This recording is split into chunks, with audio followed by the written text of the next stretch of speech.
Class nursery की teacher हूँ और मेरा ताल्लुक दी स्मार्ट स्कूल से सैयद अहमद खान कैंपस 1 से है। प्यारे बच्चों, आज मैं एक नए मान के साथ आई हूँ जिसका नाम है बुनियादी अशकाल। क्या नाम है? बुनियादी अशकाल। सबसे पहले ये कौन सी शक्ल है? तिकोन। कौन सी शक्ल है ये? तिकोन। तिकोन और कौन सी शक्लों में दिखाई देता है हमें? जैसे कि पहाड़, जैसे कि पहाड़।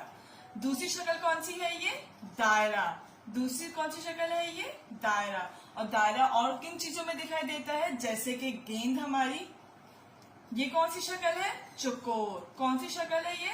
चौकोर। और चौकोर और किन चीजों में दिखाई देता है? जैसे कि डब्बा। ये कौन सी शक्ल है? मुस्ततील। कौन सी शक्ल है? मुस्ततील। और मुस्ततील और किन चीजों में दिखाई देती है? जैसे आपकी घर की मेज।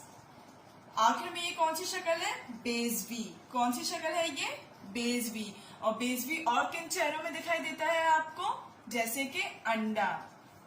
त्रिकोण, दायरा, चौकोर, मुस्ततील, बेज़वी। उम्मीद है कि आपको आज का उन्वान समझ में आया होगा। अगली बार मैं वापस हाजिर होंगी। शुक्रिया।